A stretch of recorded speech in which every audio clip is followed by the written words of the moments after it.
Argo, Argos, go, go, go.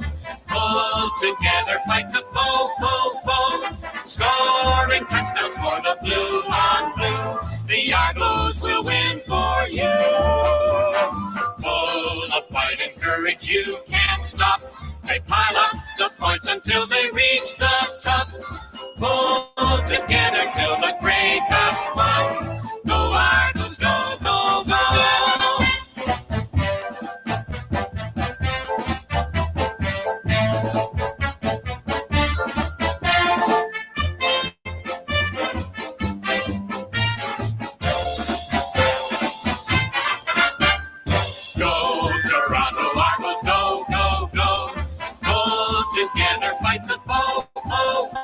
Scoring touchdowns for the blue on blue. The Argos will win for you. Full of fight and courage, you can't stop. They pile up the points until they reach the top. Pull together till the Grey Cups won. Go Argos, go Toronto, go. Go Argos, go, go, go.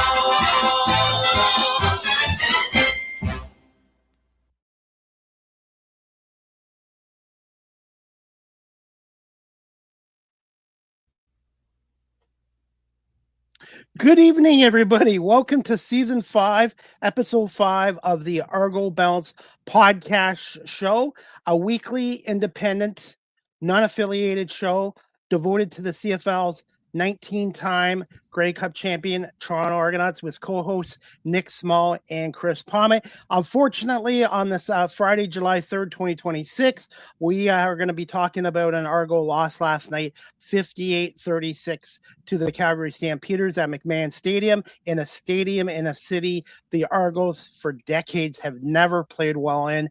And the positive, the Argos scored 36 points, and that was pretty well the only positive. All I have to say to Nick and all the Argo fans out there, it's one loss, one game. Flush it down the toilet, move on, focus against Winnipeg, Nick.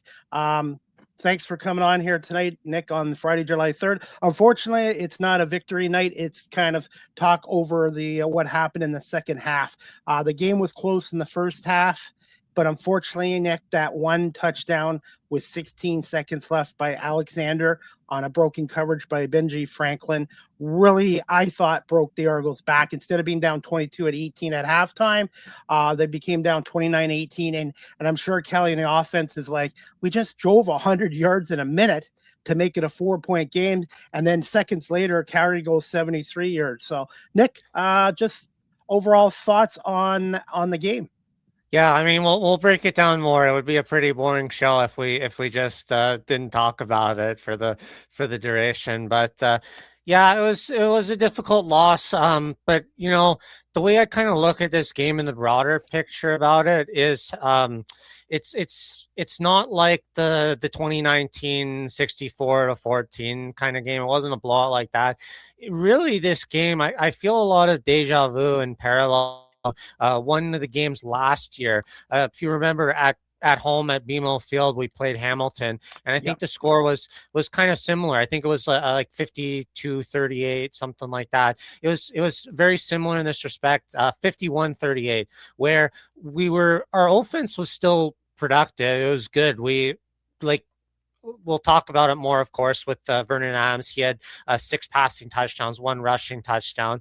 But the Argos responded well in this game as well. Kelly had 3 passing touchdowns, a rushing touchdown. Nick Arbuckle had a passing touchdown late. They had almost 400 yards of their own passing. So there's some elements that definitely didn't go right. And I think kind of like that game a year ago, a lot of it will probably be pointed at the defense, and maybe it's a bit easier this time where there's only one head defensive coordinator and not 2, where there might be some criticism leveled at Greg Quick to try some urgency in trying to figure out what they need to do to fix their problems. The positive through 4 games, hey, 2-2 after 4 games is not a bad start. I thought, you know what, that's fine. 2-2, I could live with that. 150 points. The Argos are averaging 37.5 points a game. That's great. That's right up there with Calgary. But their defense has given up 153 points. They're giving up 38.25 points a game. So as good as the Argos offense is, number one or number two, whatever you want, with Calgary, their defense has got to be a lot better. You can't win football if you can't expect the offense to score 36, 40, 50 points a game. At some point your defense has to get stops. And last night, Nick, Calgary just picked them apart and they were embarrassed. I'm going to be honest with you, Nick. They were embarrassed by the Calgary Stampeders last night. And credit to Calgary, man. They were playing on short notice too. And Vernon Adams Jr., who's, like you said before, has struggled normally against the Argos. This was probably his best game in the Canadian Football League as a quarterback. I believe, what was he? 405 yards passing, 6 touchdowns, no interceptions, and a rushing touchdown. So he had 7 touchdowns in that game between passing and running.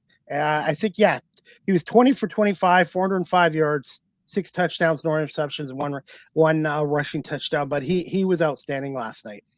Yeah, I think where it's a little frustrating is it's kind of similar to the first game, the opening game of the season, where they really struggled to contain the pass with VA, the medium to deep ball, kind of similar to with Davis Alexander in that game. And it seemed like in the 2 games before against Ottawa, is kind of hard to tell because I think Ottawa is just not as well built a roster. Saskatchewan, however, it felt like, they put up 34, but we felt like at times we were really able to contain them. But then there were a number of other aspects in this game that were just kind of problems. Like it also seemed like at times where the Argos had opportunities to stop them in the passing game, they then killed themselves. We talked about penalties last week, how they were exceptional last week in not giving up any big penalties. And this week they gave up 16 for 139 yards. And many of them were on the second and long situations where they would have stopped Calgary's drive. It then just gave them more life to keep moving the ball. Ken wanted to just say goodnight to me and you, so I'm not sure if Ken will be asking questions. All I'm going to say, Nick, is it's just one of these games where it happens to every professional football team at some point. It's better to have it now than to happen at the end of the year. So the Argos still have lots of time to correct this and improve the defense. And it's just flush it down the toilet. Don't even look at the highlights. Basically move on and focus on against Winnipeg. I expect the Argos to bounce back with a good performance against Winnipeg on Friday. And I don't think Winnipeg's as good as they were. And Winnipeg's got a tough matchup against Hamilton on Sunday on the road in Hamilton, and then the Argos Friday night. So I'm very optimistic that the Argos will bounce back from this. And every team in the CFL at some point during the season just has a bad game, and it was a bad game. And it was a competitive game for the first half, but Nick, that touchdown at the end of the half, 73 yards to Alexander, that really was the backbreaker. And also, too, Calgary set the tone with the opening drive. They just marched down the field, touchdown, 2-point conversion, 8-0 right there. Calgary really got off to a good start. And at the beginning of the game, at the end of the first half, and then the second half, the Argos offense did put some points and yards on the board, but they just couldn't keep up with Calgary. And the defense couldn't get any stops. They couldn't get stops. They couldn't get turnovers. And I think they only had 1 sack of Adams the whole night. Yeah, I mean, I think you definitely tend to be motivated to bounce back after performance like that. Like, you can, if you're not already, I highly recommend fans of the show to follow Coach Javon Johnson, the defensive backs coach. He's manning up, taking accountability for it. The secondary knows that there's a lot of problems in this game, that they're going to want to step it up and they're going to want to perform better. Where I look kind of at where things went wrong, you could even go earlier than the quick turnaround there at the end of the first half, where they gave up that play. I'd make an argument in my notes where right kind of in that early part of the first quarter, you have those short yardage gaffes. And I mean, I don't know if it's a result because of the shorter week in that you didn't get to practice it as much as you wanted to. We didn't really see whether or not they were doing this in camp. As fans, as spectators, and it's generally not a good idea to comment on these observations, but you see for the first time we saw Nick Arbuckle come in as a dedicated short yardage special, but there were problems there. We saw where Mackay Polk went down rather than staying down to give them some time to put the right substitutions in. It ended up costing them. They took a procedure penalty earlier, and then they had to waste a timeout where you only get 2 per game. So that was pretty catastrophic. And then of course you also lost that momentum on that DPI challenge, which as anybody who knows on Twitter and follows me, what I thought about it, the week before we took a DPI penalty for getting run into while standing still, and then this week you have one of our receivers who is literally thrown out of bounds, pushed out of bounds, where the defensive back covering him is not even looking at the ball, and that somehow isn't a penalty because Coxie also grabbed his arm.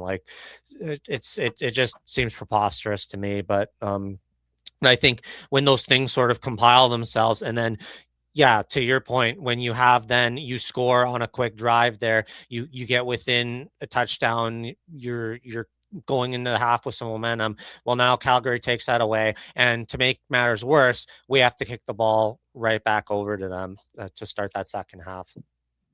And Nick, they were organized. You're right on short yardage situations. They were disorganized and obviously a couple of penalties, a challenge they lost on as well. I do think that was PI on Coxie, but I guess the CFL replay guys saw differently than us. I do think it was PI, but I don't think the officiating was the reason why the Argos lost this game. No, they did it to themselves. But I guess my point with that though is I would like more kind of like what we sometimes see with soccer or with some other leagues where they're trying to get officials to explain the reasonings for things like that.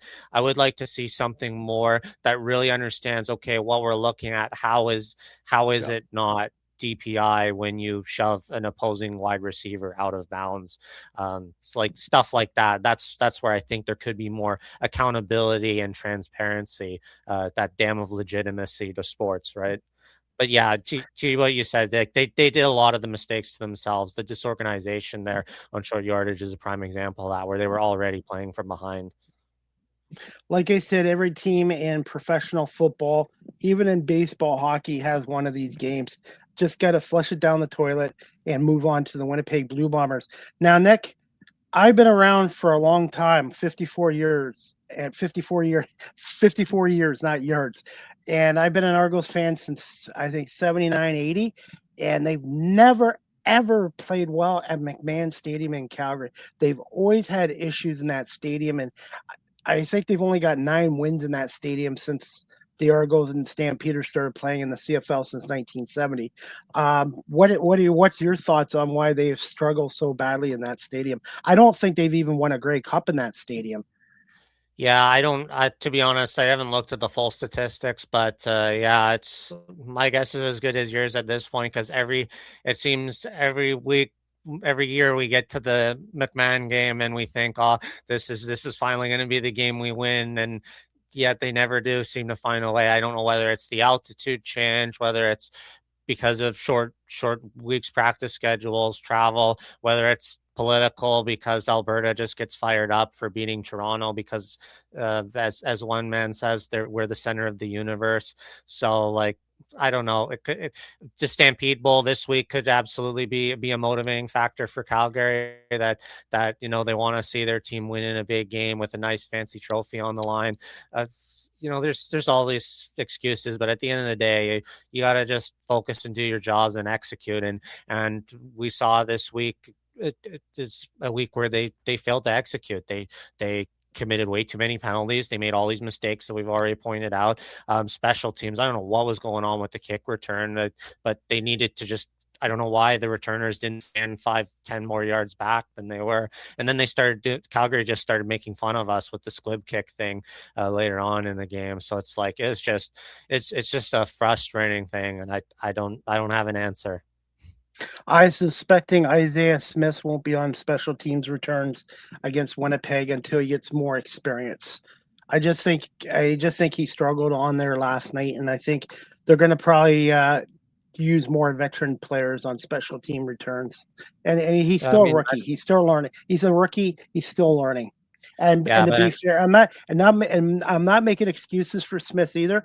But the sun too might have been a factor too, where that ball hit his hands and went right in the end zone, and then he ran it out at the 10-yard line. yeah, I mean, yeah, but also giving up the 2 Rouges there wasn't great either. Like, yeah, the return coverage just needs to be better, and yeah, and I don't know whether like Kevin Mittal or Dave Unger will necessarily do better just because they're experienced. But yeah, they'll figure something out. I wouldn't be surprised if they bring back um, the end around play where you have Grant wheel it out behind, and they whether they give it to him or they fake it just for a different look. You'll probably see that at some point. But you're preparing for things like that, and you just gotta just gotta figure things out and be better. I will give some credit on while we're talking special teams. While the returning game might have been a bit of a struggle, it was nice to see John Haggerty's punts were excellent. And for what it's worth, they had to do the onside kick twice, and they had to redo it. And both times, I would argue Toronto got the ball on it. So whether or not the Mittal one on the first one was interference, roughness, whatever you want to call it. It was nice that they were able to have to do the redo and still manage to recover the ball. So there's at least some positive momentum on the special teams in that respect as well. Uh-oh. Did we lose Chris or did we lose me?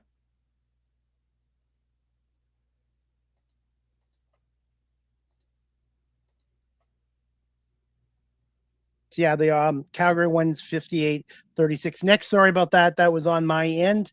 Okay. Hopefully Bell will correct that technology. But I know you were talking about the special teams. Overall, special teams last night, I'm going to give them a C-. Defense, I give them an F. And the offense, I give a B+, in my opinion. Yeah, I was just going to say, if it didn't hear, I'll just repeat it real quick. The punting was good. You there? Okay. Yeah, the punting was good. Go ahead, Nick. Sorry about that. I'm just trying to get the Wi-Fi going. The punting was good. All right, everybody. Sorry. Thank you for your patience. Just a technical glitch with the Wi-Fi, and I think Nick is back. Nick, are you back? Yeah, I'm here. There was also the good news of the onside kick that they were able to redo it off the penalty and recover it as well. So there were some positives from that side of the special teams as well.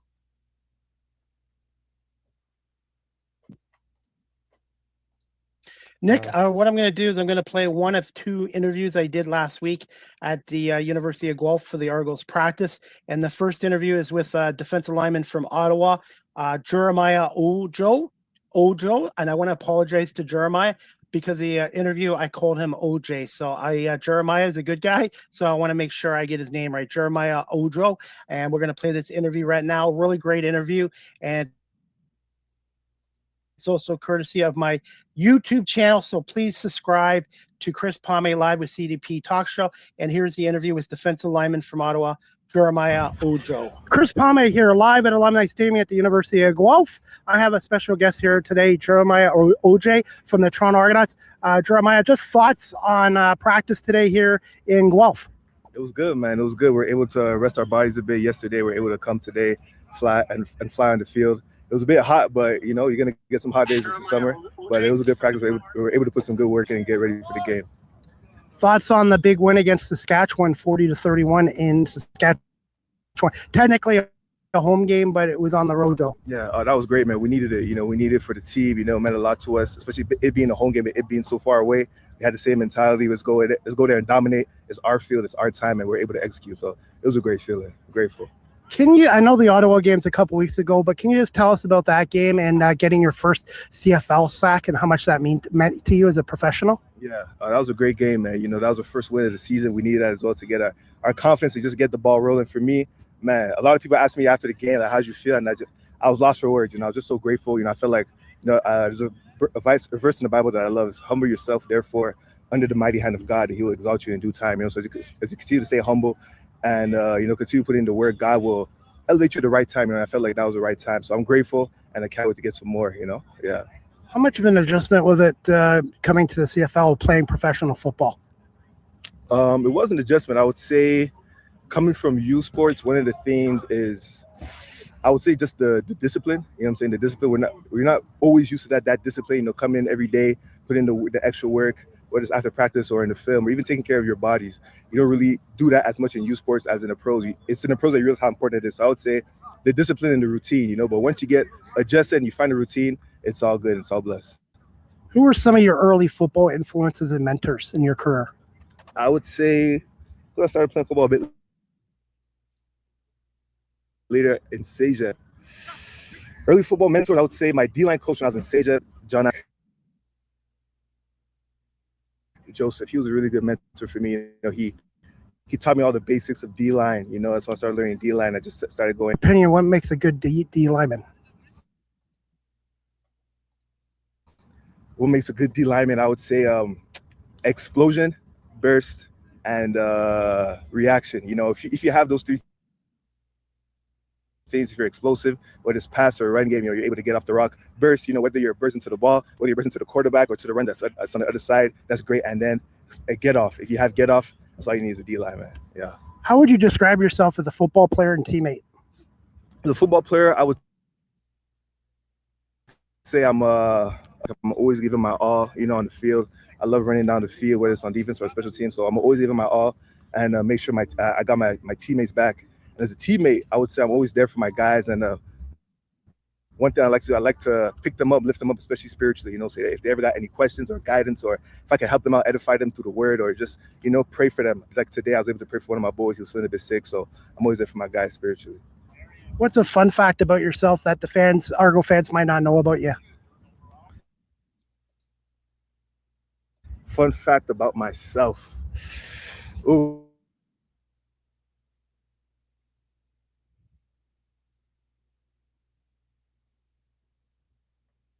Got cut off. Okay, you put me. No, that might be something. I might have a little platform. We'll see. Or maybe even right now, who knows? Professional football player and the faith tied into it. So we'll see. But stay tuned. And is there a story behind your number 44? There's no story. I came in. I was looking for a number. I just wanted the first number that looked cool. That was available. 44 was available. It's pretty. You can remember that number easy. So I took it, and my whole family wears it. So I'm rocking with it. And finally, thoughts on Canada Day, and where can the Argo fans find you on social media? Thoughts on Canada Day? Go Canada. You know what I'm saying? I'm born and raised in Canada, so you know what I'm saying? Happy to be here in this country. And what was the other question again? Where can the Argo fans find you on social media? On social media, Instagram and Twitter, Ojo Real, OJOREEL. Well, I want to say thank you, Jeremiah, for this interview, and good luck against Calgary on Thursday on the road, 9 o'clock. And the Argo Balance podcast show with Nick Small and myself will be Friday at 7 o'clock, and hopefully we can break down an Argo win over Calgary. Thanks a lot, Jeremiah, for doing this interview today. It's my pleasure. Thank you for having me. God bless. Jeremiah is a native of Montreal, Quebec. I knew he was Canadian, but I had the Ottawa thing in my head because of the game in Ottawa against the Red Blacks. So, Ken, thank you for correcting me there. So, Jeremiah, Joe, thanks. He did a great job on the interview, I thought. Yeah, it's definitely great. You can see how spiritual of an individual he is, but also very uplifting. And it says a lot about, like, as we've seen over the course of these interviews and in the course of these players, all of them have a very big positive mentality, a brotherhood, the belief of fighting for each other and being there for each other. And I think as they've been through these challenges this year, all these road games that they've played, now from Calgary having to go off into Winnipeg, there's that mentality of being there for each other and getting through this together is definitely an important and a big motivating factor. As you know, Ojo played a great game in Saskatchewan. He had one of the 2 sacks against Trevor Harris. And then this week, the stat line all I saw was 2 special teams tackles. So it's like, don't forget, he's also typically the second line, a substitute defensive lineman right now. And I mean, when you have somebody like Andrew Chatfield and Jonathan Kongbo you're playing behind, and Chatfield in particular is playing out of his mind right now, it can be difficult to get the amount of reps in that you want. Everybody wants to be that first string guy, but the fact that you have a guy of his level and talent and ability, and still so young, to be able to come in and do that, and you know, he'll get time. He'll get better. Thank you, Ken, for reminding me that. Yeah, he was in Ottawa. It was in Ottawa, not Saskatchewan. Yeah. Hey, Nick, do you want to give a shout out to Ken's Argonaut Facebook page here too? Yep, as always, we thank you, Ken, for joining us on the show. If anybody's not already following on Double Blue Daily, the Facebook group, go give it a follow. You should be able just to search it up at the top. It'll be pretty clearly labeled in Argo's banners. So Ken does a great job. One of the few Argo fans who goes out to most practices in Guelph traveling. Have a huge amount of respect for him for doing that, because it's not easy for all of us to get out there. Not all of us can be like Chris and have nice instant stone's throw access to the University of Guelph. So we appreciate you, Chris, and we appreciate Ken for coming out and providing great coverage of their team. It's, as we know as fans, we can be kind of isolated from our team this year, so it's nice to be able to show them our appreciation and support where we can. Yeah, so please check out Ken's Double Blue Facebook page. Ken loves the team as much as anybody, and he's one of the loyal fans there as well. And I do run into Ken there once a week as well. And they mentioned this on TSN last night, Nick, how the team loves playing in Guelph, or not playing in Guelph, but they love training camp and practicing in Guelph. There's less player distractions in Guelph than there are in Toronto. But long term, I don't know if they're going to be back here in the future with the new schedule and them starting training camp in April instead of May. So fingers crossed they can continue their partnership with the University of Guelph going forward. But it'll be nice to see them back. And people out there watching our show right now, I've had some of them say, hey, BMO Field's done now. The World Cup of Soccer is over. Why aren't the Argos back practicing in Toronto? And why aren't they playing a game there before August 6th? And I believe it's because they've got a lot of work to take out all the renovations to BMO Field. And also, I think Ken mentioned this on Facebook today too, FIFA still has the rights to the stadium until July 19th, Ken posted. Yeah, so I know for a fact they were already talking about this on Global and other news sources. They are in the process of tearing down the temporary bleachers. I'm under the understanding that they're going to then go to LA and be used in conjunction with everything else for the Olympics coming up, the Summer Olympics in LA. So they're in kind of this stage where they're winding things down, but yeah, there's still a whole lot of political stuff where they've got FIFA still has kind of certain rights to the stadium and that. So it'll be a process. And I mean, it's not just the stadium itself. Like, don't forget, there's the big watch party areas that are outside in the parking lots. There's all the concrete barriers and stuff that they've set up. There's the fan village that's down there. So like there's all this stuff that needs to get taken down and wrapped up. It's not as simple as, oh, well, just have the Argos show up. And we talked about it before the show, Chris. You mentioned how, like, you saw the big traffic jam of fans that were trying to leave after this Portugal-Croatia game. There was, like, I think you said a 4-hour wait trying to get out of the stadium to the GO train. 3 to 4 hour wait. Yeah. So I mean, Yeah. it all Ken, the gentleman that's on CP24.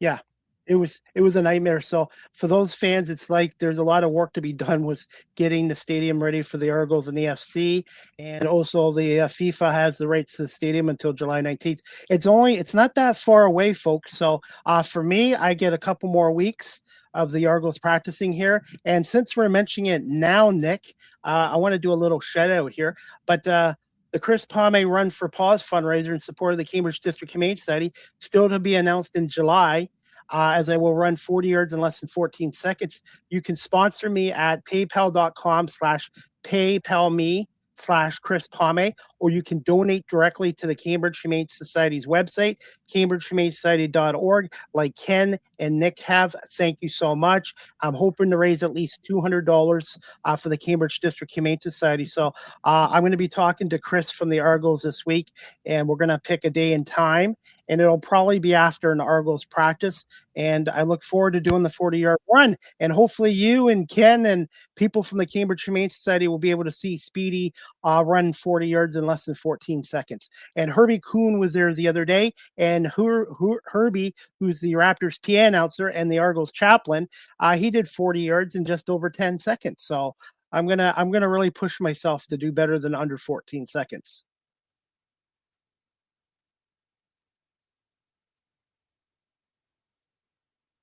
Yeah, Nick, I can't hear you. Our audio. Sorry, your audio.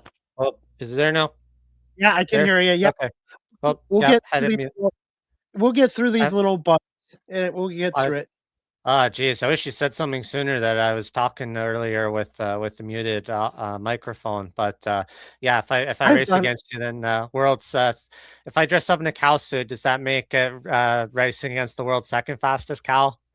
Yes, and I'm going to do it because I want Chris Belnovich on this show, because I've known Chris for 5 years. He's kind of behind the scenes guy, so I want to do really well to A, raise money for the Cambridge District Humane Society, and B, to get Chris Belnovich on the show as well. And Mike Hogan, one of our supporters, is great, and I hopefully it won't be 98 degrees when I do this 40-yard run.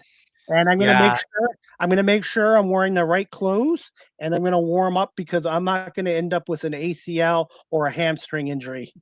What number is your Argos jersey going to have? Number 10 for Terry Greer?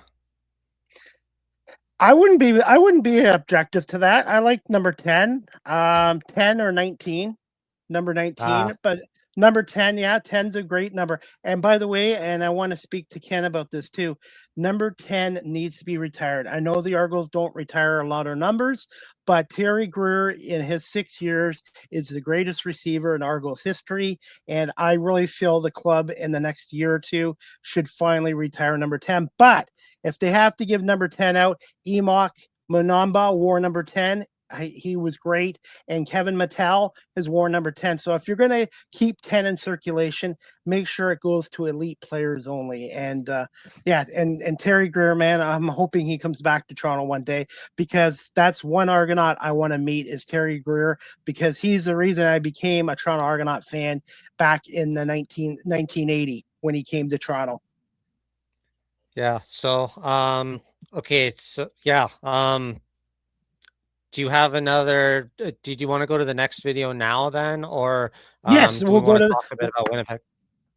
Yeah, before we talk about Winnipeg, we're gonna go with Kansas native Tyler Common, and he's already had 3 touchdowns in 4 games, and he's a native of Kansas, and he was great to do an interview with me as well. Over 7,000 views on Instagram and TikTok and Facebook, and hey, I just asked the questions, but people really like Tyler, and that's what I love about these interviews. Nick and Ken, who are watching, it's not about me. I just try to make the focus on the players, because the mainstream media in Toronto doesn't do this, and I think the fan base deserves to get to know these guys behind the scenes. And I think Tyler is going to be a great Argonaut, hopefully for the next few years. And we're going to play this interview right now.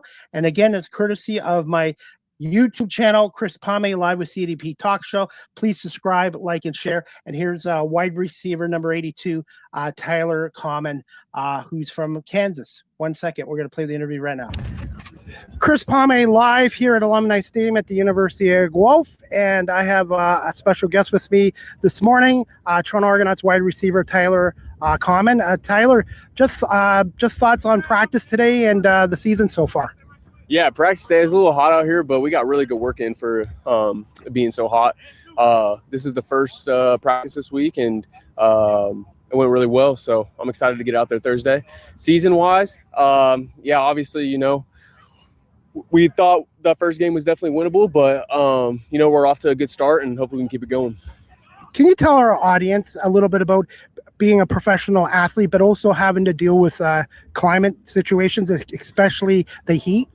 Yeah, it's kind of funny. Like, so this fall camp, training camp, or whatever was the first time. Like, it was like snowing one time, and I've never experienced that during fall camp and training camp. And now it's 100 degrees Fahrenheit out here today, so it's different.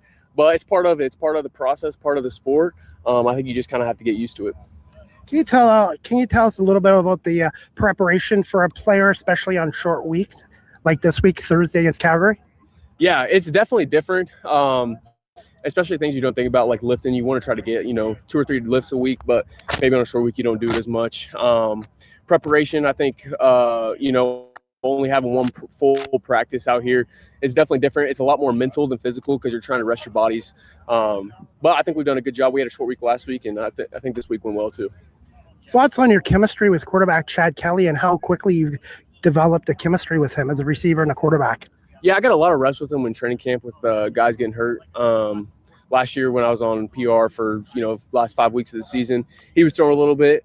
And then honestly, him just being honest with me, telling me exactly what he wants me to do. I try to just do the best I can to be friendly, my decisions, be decisive.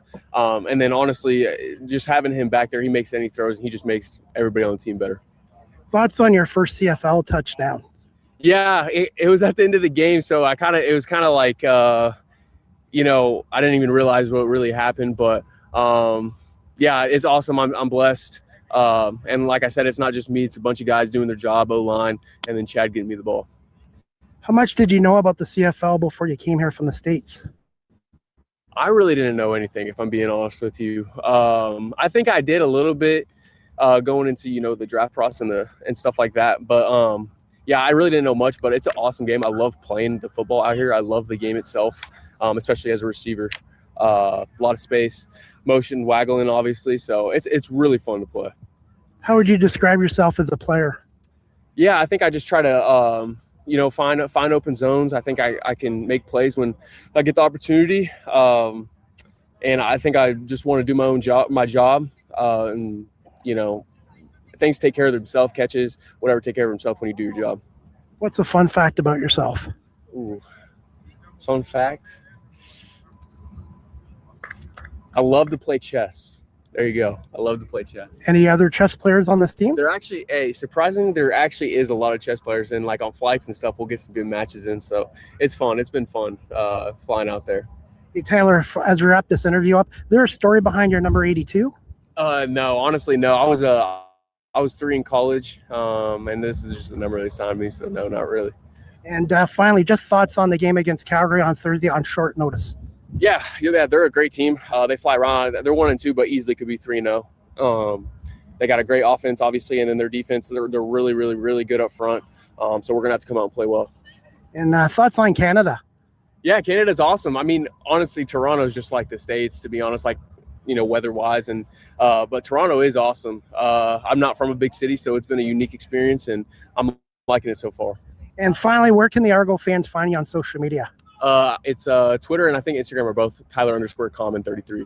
Well, Tyler, I want to say thank you so much for doing this, and good luck against Calgary on Thursday night. And for our fans, the next Argo Bounce podcast show will be this Friday at 7 o'clock with Nick and I, and hopefully we can talk about an Argos win over Calgary. But good luck against Calgary. Tyler, thank you so much for this interview. Yeah, thank you. Appreciate it.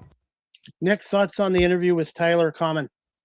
Yeah, I mean, really good points he brought up about the relationship with Chad Kelly and how, like, yeah, when you think about it, when he came into camp last year in the fall, he had a couple of weeks there at the end of the season to really kind of get to know Chad on a more, I guess, personal level. Like if he was a starting quarterback, it might be a bit hard to kind of understand like what he looks for, what he expects from a receiver, and that kind of thing is, I think, what's built that chemistry to where it is now that they're both back on the field playing.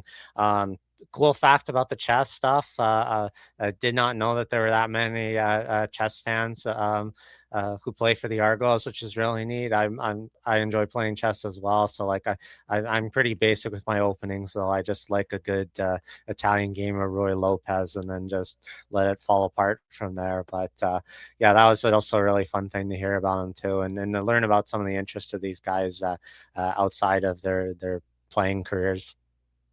And I think we're one of the few podcasts that have access to the team like I do, and I just love interviewing these guys, Nick. It doesn't matter who it is. Either Chris arranges the guys or I pick the guys.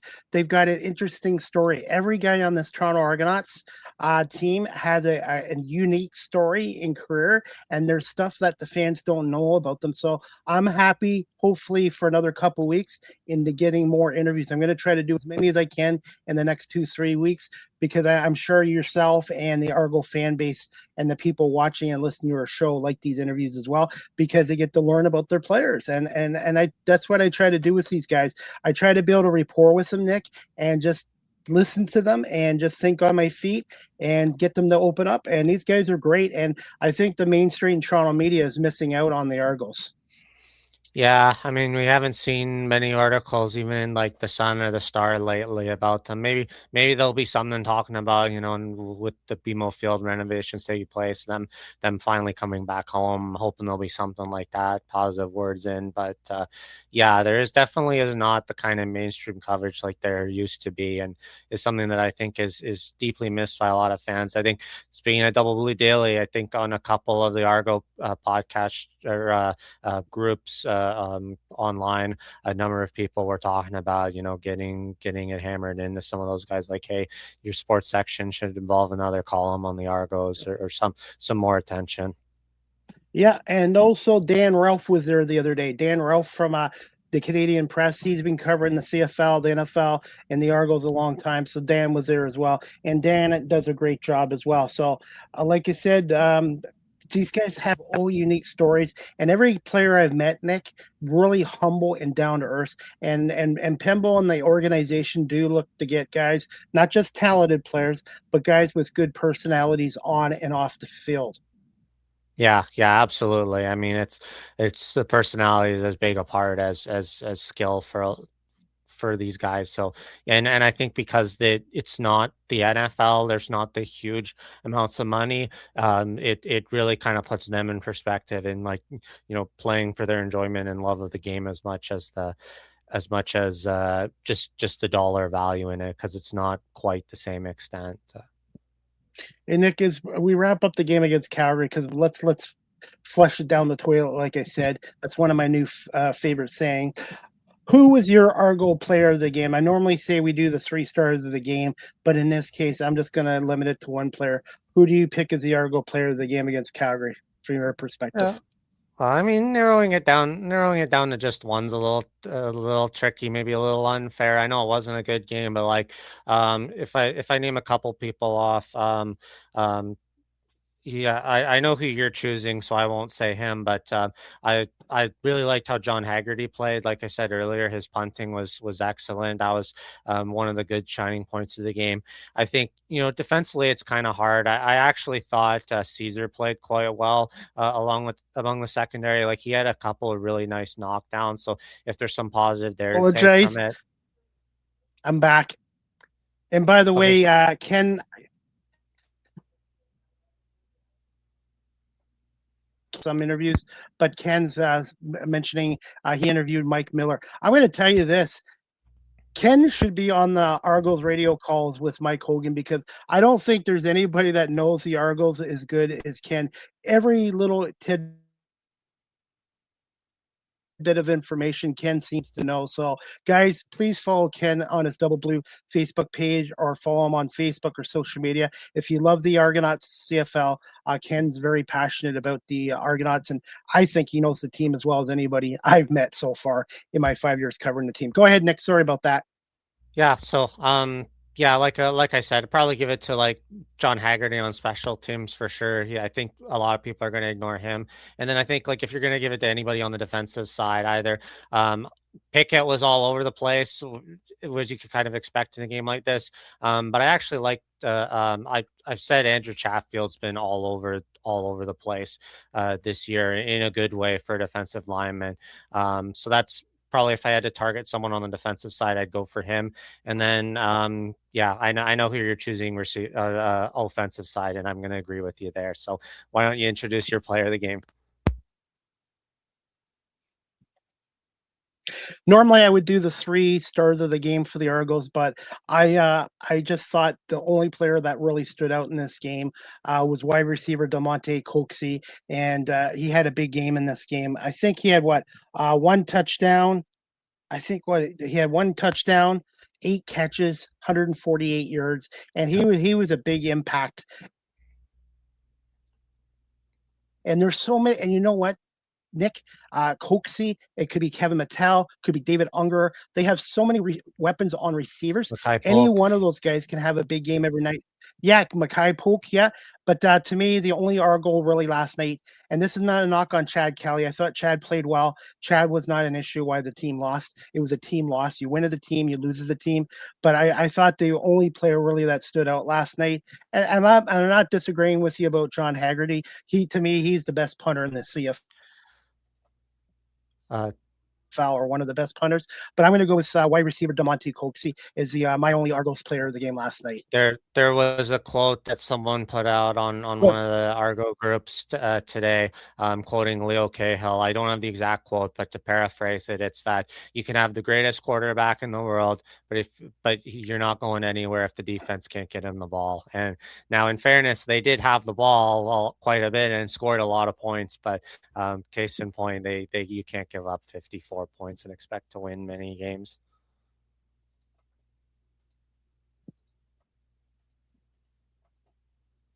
Well, Nick, let's move on from the Calgary game and let's focus on next week's opponents. Friday, July 10th, 8:30, when the Argos go to Winnipeg to take on the Winnipeg Blue Bombers, who are playing Sunday night against the Hamilton Tiger Cats.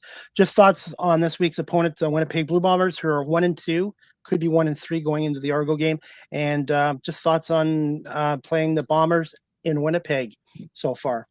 Yeah, I mean, Winnipeg to me doesn't look as good as they have been in the years past, and I think like it'll be interesting to see how the power rankings go. But I kind of have Winnipeg towards the bottom of the teams right now. The way they've looked, their last couple of games haven't been that great. They did have a bit of a break. Not that long ago, but yeah, they play Hamilton and then they play us back to back. I guess the one nice thing for Toronto standpoint is it is the next closest city of the Western teams. It's not as far to travel to. Even compared to BMO Field, the stadium's the right color. It's blue. It's not red. So they got that. The Argos got that going for them. So maybe it'll feel more like a home than Calgary maybe was or Saskatchewan was, because this is the second of their third home away from home games. And then the nice thing to look forward to, if we even go beyond that, is that we'll finally have a game in Hamilton that the majority of passionate Argos fans will be able to travel to. What are some keys to an Argo win over Winnipeg next Friday on the road? And do you see some changes to the defense with the roster? Yeah, it'll be interesting to see what they do with the roster, because they've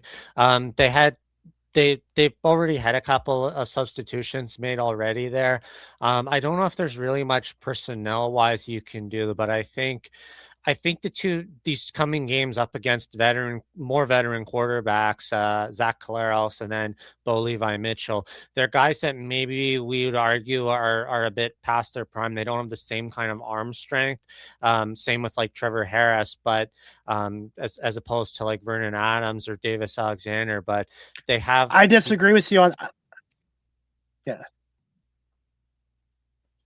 Yeah, go ahead. Nick, on Zach Collaros, I agree with you, Nick. I didn't mean to cut you off there. With Zach Collaros, I agree with you. I think he's declined. But Bo Levi and Mitchell, I saw him a couple weeks ago. I know BC's banged up and they're not very good right now. But Bo is throwing 50, 60-yard bombs. So I don't think Bo Levi and Mitchell is on any decline right now. And Zach Collaros, I agree. This is coming in for him as well. Go ahead, Nick. Sorry, I just wanted to give you my perspective on those two quarterbacks.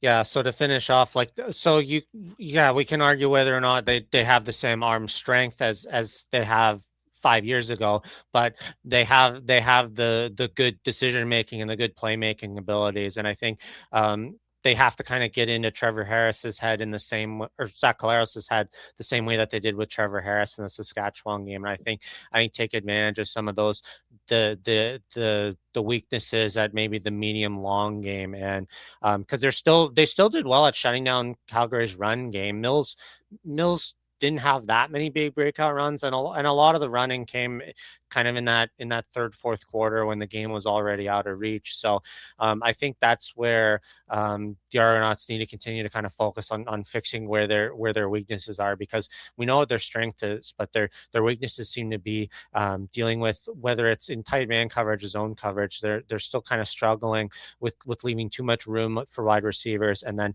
them really building that momentum and speed to then carry the ball further down the field with those yak yards. I think that's what's really killing them right now. Well, I feel good. Like, even though the Argos lost, I feel they're going to bounce back against Winnipeg. I don't know if the defense is going to be shutting down Winnipeg. I think Winnipeg's going to get their points, but I think the Argos have a much better offense, and I see them winning this game. I'm going to go with the Argos winning 36-20 over Winnipeg, 36-20 over Winnipeg, and a bounce back game as well. But Bo Levi Mitchell, his arm strength is still good. He is not done by any means, and he has a great cast of receivers like Chad Kelly does as well. But as for Zach Collaros, who knows? He might come and shut me and you both up on next Friday too. Look at Vernon Adams. I don't think either one of us thought he was going to go 20 for 23 for 405 yards, 6 touchdowns, in a rushing touchdown against the Argonauts, and put up 58 points.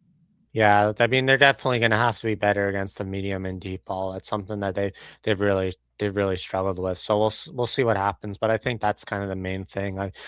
I feel like a lot of times this year, it's less the focus has really been on the offense, because it's just they have been able to reliably put between 30 and 40 points up a night.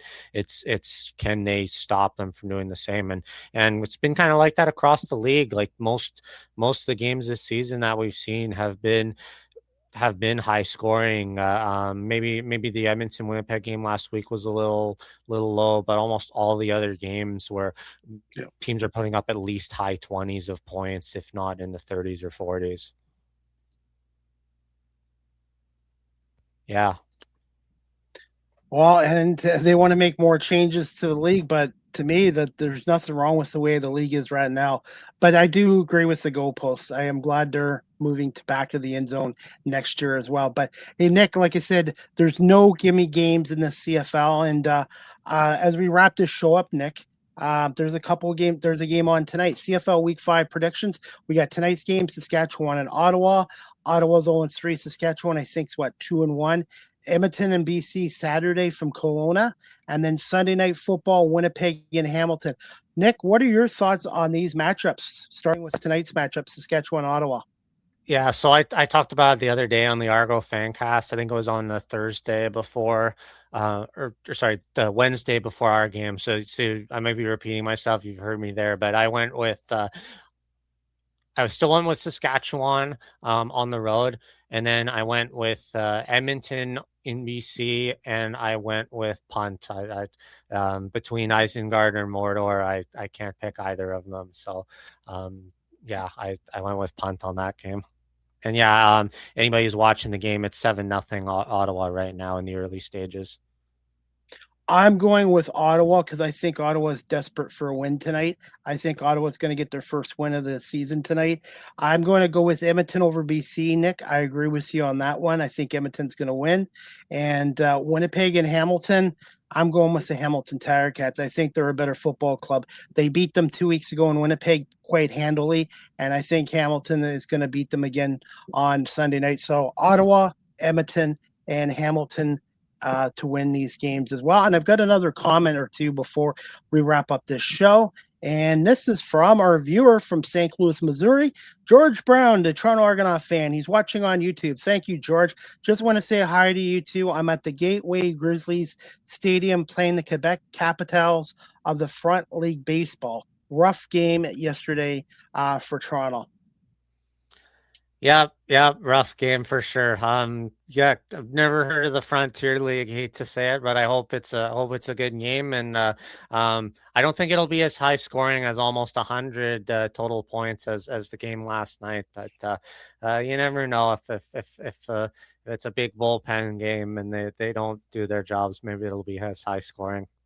It's a minor league baseball league in the United States, and it's good baseball. And George really loves sports. He supports the CFL, obviously, the XFL, minor league baseball. I think George likes hockey too. So George is a big sports guy, and he loves getting out to these events. And me and Nick really appreciate George for watching our show, and maybe we'll have George come back on again as a guest in the future as well to talk Argos as a fan and being an American fan down in St. Louis. So, George, I hope the Gateway Grizzlies win tonight. And by the way, their PA announcer was Tom Cahoon. Tom Cahoon, who was the St. Louis Blues PA announcer since 1987, was doing PA for the Gateway Grizzlies, which is in the St. Louis area as well. So, but I did not know Quebec Capitals had a team in that league. So, George, thanks for pointing that out. And then George Brown's like, oh yeah, I forgot. George Brown is a huge Go Montreal Habs, go. Canadiens fan, Go just Habs, like Nick go. is. Go Habs, go. Yep. Is it Thanks. still there, That's Nick? all. Yep. Still Okay. here. Thanks for joining us, George. I'm glad we were able to hear from you. Nick, where can our audience follow you on social media? Best way of contacting, and when's your next A Small History podcast show? Yeah, thanks, Chris. As always, you can find me on Nick Small 38 on Twitter, Instagram, Facebook. I'm hoping to have my next podcast episode out this week. I got a little bit sidetracked for some things, so I'm hoping to talk about the Shinkansen Rail and Sensoji Temple. Sorry, not Sensoji, Todaiji Temple in Kyoto. So I plan on making that topic for my next episode. If you want to drop a like, drop a follow, whatever, always appreciate it. And always happy to share some of my interests with things other than the CFL and the Argos. And final thoughts on the World Cup. Who do you see winning the World Cup of soccer? Canada, I guess. Like, be nice. I don't think many people had us going this deep. I think we play Morocco and they're 6th in the world, so I don't necessarily expect us to be there. But if we can keep finding some momentum and going, then good for them. I'm not one to poo-poo on other people's sports interests. I'm clearly not a soccer fan much, but that's not by any means not worth insulting or hurting anyone else's enjoyment of it. And I know sometimes, like with certain rivalries, Leafs and Habs, Argos, Ticats, there's a little bit of that Ticats suck mentality or whatever. But it shouldn't be like openly hostile or someone over their choices in sports interests. So go Canada. Any chance, Nick, you'll be at Argos practice in the next week or two in Guelph one more time before they come back to Toronto? Whenever you announce your 40-yard dash, I will commit to being there. But Okay. Other than that, I don't know what. I don't have any real plan firm commitments outside of that. So to be to practice, but I'm hoping to get there at least one more time soon. Because I definitely feel a little Argos blue homesick for not getting to see them like I usually do this time of year at Lamport. And everybody, please tune in to our next show. Not sure the date or time yet, but I'm going to try to get a couple more Argo players and coaches to do live interviews with, and then we'll air it on the Argo Balance podcast show. The Argo Balance podcast show is live on Facebook, LinkedIn, YouTube, Twitch, X, and Instagram. And you can listen to the Argo Balance podcast show on Apple Podcasts, Spotify, iHeartRadio, Amazon Music, Good Pods, and wherever podcasts are available. And I want to say thank you to Nick for coming on and to everyone for watching and listening to our show. And we'll get George Brown to come on as well. And also thanks to Ken and George for watching our show, along with Robbie as well. And I'm just looking forward to our next show. Before ahead, we go Nick. off the air, I also do want to mention I want to wish my buddy, my co-host and producer of the Argo Bounce, I want to wish Chris Pomay a happy belated birthday. Has had celebrated his birthday over the weekend in between our episodes. So I want to extend on behalf of Argos fans everywhere a very special happy birthday. I know the Argos didn't deliver a win, but we'll look forward to them winning this weekend in Winnipeg. Question for you. Since I've turned 54, who's a famous Argo that wore number 54? Jeez, I should know a number 54 off the top of my head. Jeez. That's something we're going to have to research. Since I'm Yeah, 54 now, I want to know who worked that. Yeah, if it's Ken, 55, it'd be easy, but 50. Ken, do you know a famous Argo that wore the number 54 to match my age? And by the way, Ken, thank you for the happy birthday wishes, and thank you for making a donation to the Cambridge District Humane Society in care of Run for Paul. Oh, Ken, Al Bundy. Okay, it'll Neil. yeah, I wanted to say Van Zyl, but I think it was 68. That I should have thought of this before the show. Who wore 54 in honor of my 54th birthday? That's okay. Okay. Mine right now is who wears number 29. John Haggerty. Yep, bingo. That's a good number, 29, Jesse Barfield. And I was born on the 29th. And John Haggerty's son was born on the 29th of a month.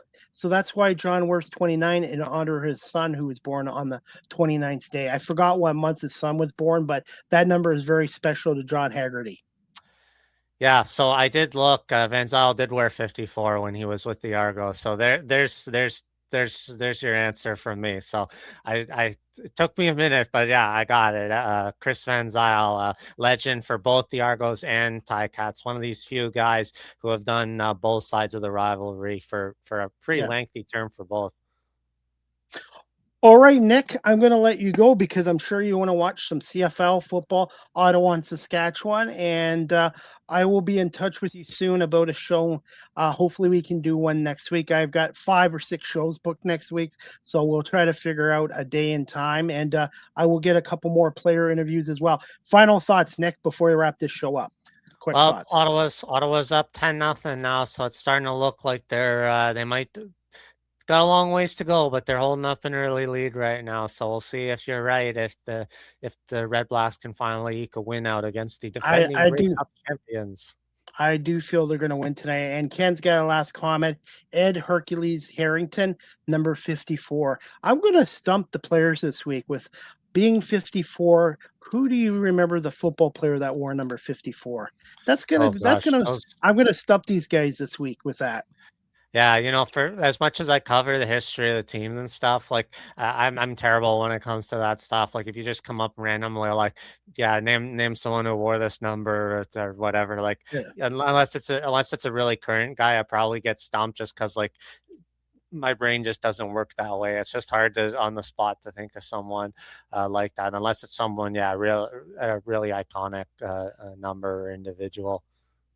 1970s. That is a while ago. I think Ken has been a fan of the team longer than me because I started in 1979, 1980. So that was great. Ken, I want to say thank you again for watching our show and everybody. And me and Nick will make an announcement when our next show is, and hopefully we will be able to break down, hopefully, an Argos win over the Winnipeg Blue Bombers. But regardless, win or lose, we'll be back at some point next week for another edition of the Argo Bounce podcast show. Nick, as always, go Argos. Go Argos. See you, Chris. See you, Nick.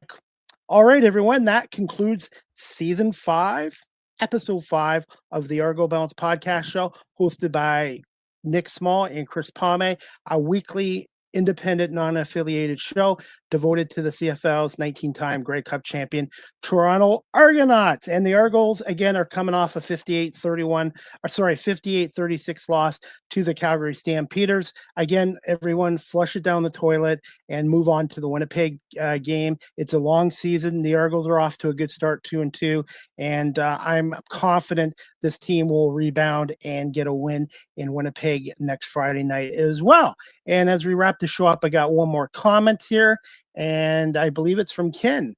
Adios. Well, Ken, thank you so much for watching our show, supporting my content as well. So Ken will hopefully run into you at Argo's practice this week. And for Argo practices, check out Ken on the Double Blue Facebook page, the Double Blue Daily Facebook page with Ken for information on Argo practices, or Mike Hogan on X. Go to Mike Hogan on X. He's media communications and the voice of the Toronto Argonauts. So either Mike Hogan on X or go through Ken's Facebook page for the Argos Facebook page about the next practice in Guelph. And I'm hoping to be at a practice this week and hopefully do a couple more interviews. And again, guys, I want to say thank you to Nick and Ken for sponsoring me as I'm doing a run for pause in probably the next couple weeks. The date and time to be announced. And I'm going to try to run 40 yards in less than 14 seconds and raise some money for the Cambridge District Humane Society and hopefully get Chris Belnovich, the manager of media communications, to finally come on my show after 5 years. So it's not just getting Chris on our show, it's helping our furry friends at the Cambridge District Humane Society. So you guys can donate through PayPal at Chris Pomay, or through the Cambridge Humane Society website, cambridgehumanesociety.org. Or if you're in person, you can just give me your donation in person as well. So there's many ways you can help out in person or electronically as well. And I will give you guys a heads up notice when I do this. Dash is going to be after an Argos practice, probably either on a Monday, Tuesday, or Wednesday. And somebody will be there to film this as well. I'm gonna try to get that 40-yard dash done in less than 14 seconds as well. Anyways, everybody, I want to say thank you to everyone for watching and listening to this show, and I want to say thank you to Jeremiah Ojo and Tyler Common from the Toronto Argonauts for the interviews this week. Thank you to Chris Balnovich, the manager of media communications for the Toronto Argonauts. And again, I expect the Argos to bounce back with a good performance and hopefully a win next week against the Winnipeg Blue Bars, Friday, July 10th at 8:30. For more information on the team, go to argonauts.ca. Argonauts.ca, the official website of the Toronto Argonauts, and they are on X, Facebook, Instagram, on all social media platforms as well. And me and Nick will make an announcement soon on our next Argo Bounce podcast show again, which is available on live stream and on audio platforms as well. And finally, as we wrapped up the show, guys, the next Live with CDP Sports and Entertainment talk show is going to take place on Monday, July 6th, with special guest Nikki Sulat. Nikki Sulat, an actress out of Detroit, a creative performer out of Detroit, at 7 o'clock. And at 8 o'clock, Monday, July 6th at 8 p.m., I have special guest Taylor Borton, Nashville country music recording artist and songwriter. So if you're a big fan of country music, check out Taylor Borton on my show this Monday night at 8 o'clock. And at 7 o'clock, I'm going to have Detroit actor and creative performer Nikki Osalet will be on as well. So Nikki Osalet and Taylor Borton will be on my show on Monday. And next Friday, I have a triple hitter, which I'm going to announce very soon as well. So I have a very busy week next week with Live with CDP Sports and Entertainment Talk Show. And hopefully me and Nick will be able to do an Argo Bounce podcast show as well. I hope everybody enjoys tonight's Ottawa-Saskatchewan game and the other CFL games going on this week with Edmonton and BC Saturday night and Winnipeg at Hamilton Sunday night. And again, want to say thank you to everyone for watching our show on live stream and also on our audio platforms as well. I hope everybody has a great night, great weekend, and we'll see you back here next week for another edition of the Argo Bounce podcast show, co-hosted by Nick Small and Chris Pomay. Good night, everybody.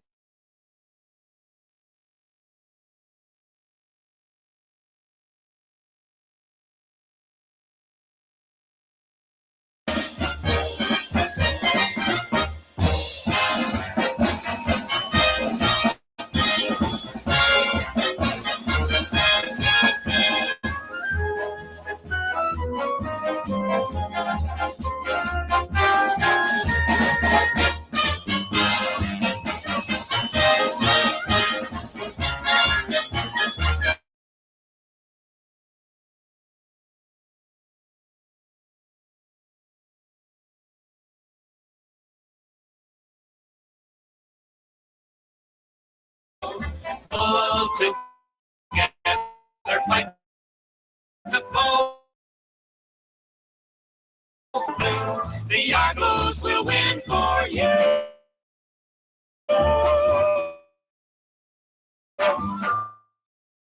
Full of fight and courage, you can't stop. Go, go, go, go.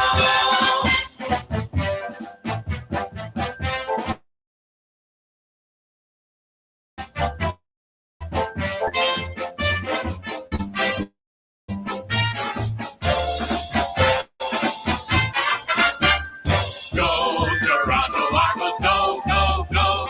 Go together, fight the foe, foe, foe. Scoring touchdowns for the blue. Full of fight and courage, you can't stop. They pile up the points until they reach the top.